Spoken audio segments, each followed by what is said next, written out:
So new controversy tonight concerning one of the top organizers behind the Women's March movement, which was supposed to represent a wide cross-section of women in this country. Linda Sarsour criticizes the Trump presidency while supporting Sharia law. Her views promoted by the official Women's March Twitter account, and she was one of the organizers. They say they will always have her back.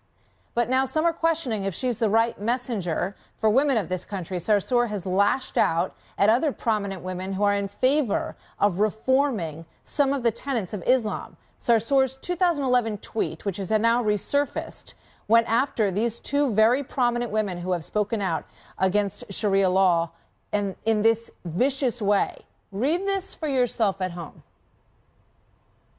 As she berates them and says that she wishes she could whip them and take away their body parts. It is vile, to say the least.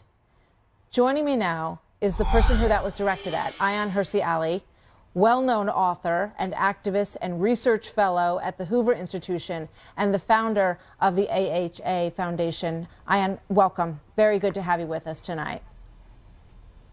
Martha, thank you very much for having me. What is your reaction when you look at, I know you've read the text of that and everybody at home just read it as well. What's your reaction? My reaction is that Ms. Sarsour is hostile to me, not because she knows me, but because she's a fake feminist. Ms. Sarsour is not interested in universal human rights. She's a defender of Sharia law. And the principle of Sharia law, there's no principle that demeans, degrades, and dehumanizes women more than the principle of Sharia law. And Linda Sarsour is a defender of that. She hates me, she hates Brigitte Gabriel because of that. And I want to ask Linda Sarsour and the women who put their trust in her, why did she not organize a march for Asia Bibi? That's the woman in Pakistan who's on death row. She is condemned because allegedly she did something that caused her to blaspheme. Or Miriam Ibrahim in Sudan, who was imprisoned. The 270 plus women that were kidnapped in Boko Haram, the Yazidi women who were subjected to slavery by ISIS. This is the times we live in. And these fake feminists who say they speak for Muslim women, they have never said anything about this. Linda Sarsour is not a defender of universal human rights. She's a defender of Sharia law. She hates me because I expose what Sharia law is. What Sharia law is what the Islamic State of Iraq and Syria is doing. I mean, you have been a victim of genital mutilation, which is something that you speak out about quite a bit.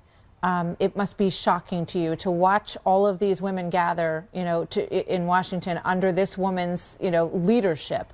What is your message to those women? Well, I have friends there who marched, and when they spoke to me, I would say to them, listen, guys, we have threats, real threats against women, a real war on women. Our genitals are being cut. 140 million women have been subjected to genital mutilation. Child brides. We have women in China, for instance, the technology of looking at what is in your womb. I have a baby and I had, 20 weeks, I could tell whether that was a boy or a girl. That technology is being used to remove girls. We are not marching against this kind of thing. We're not marching against mass rape in Europe. This is the kind of thing we need to be marching against, and we're not marching against that. If we're really interested in civil rights, human rights, female, the rights of women, we should not go with fake feminists. Thank you so much. Thank you. Thank you for being here tonight, everybody. We'll see you tomorrow.